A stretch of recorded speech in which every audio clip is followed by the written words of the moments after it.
how to write for inclusivity in comic books and other literature. Hi, I'm Dave Cott, and I'm autistic.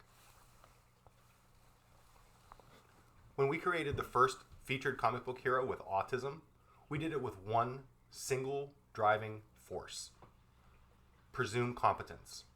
Our heroes are awesome because they do traditional heroic things in comic books, but they also relate to the real world experiences, including mental health and intellectual challenges presented by many individuals on the autism spectrum.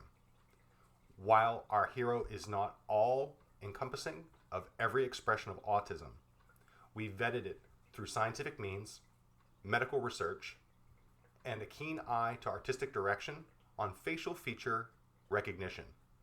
For us, we believe that individuals with autism can be heroes, but they have to be seen as regular people in everyday life.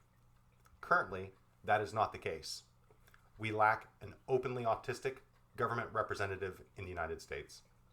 We lack an openly autistic medical doctor who's working with individuals on the spectrum to overcome medical stigmas about their diagnoses. In the case, we look inward instead of outward for leadership. We created a fictional hero to represent us, to give us someone to whom we can look up to, respect, admire, and daydream about being just awesome, because that's what comic books and that's what writing is all about. We overcome a lot of barriers by presenting autism as an adventure, as an entertainment experience, with just a little bit of education. And the fight isn't against aliens and robots. Well, it is. But the bigger fight is against misunderstanding.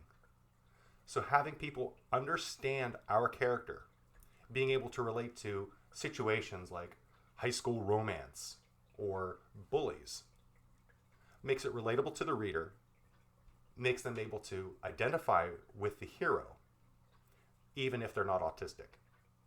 Our use of facial feature recognition was part of my doctoral research. In that, we build predictive empathy. I need not stand in for you and growl or grin or grimace for you to understand that I might be angry. The neat thing about Dr. Paul Ekman and Joe Friesen's research on the facial action coding system is that it's universal. It's multicultural. An individual who is angry pulls the same facial features, same muscular taxonomy as an individual in Antarctica or Alaska or Alabama or Afghanistan.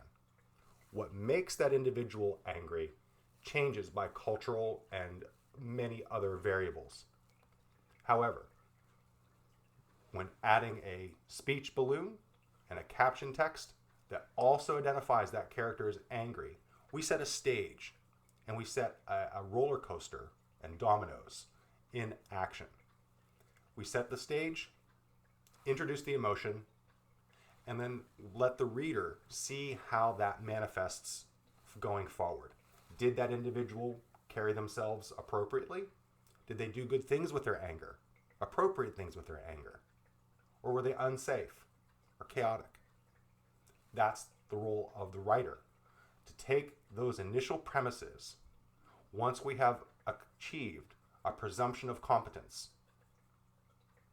That's what makes a hero.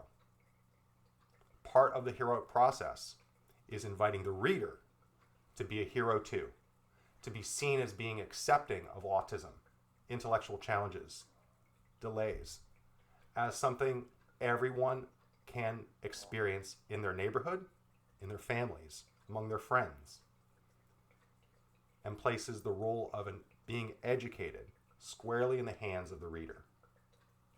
That's how we make a change. That's how we include more people at the table when we talk about comic books and other literature. I'm Dave, and I'm a comic book writer.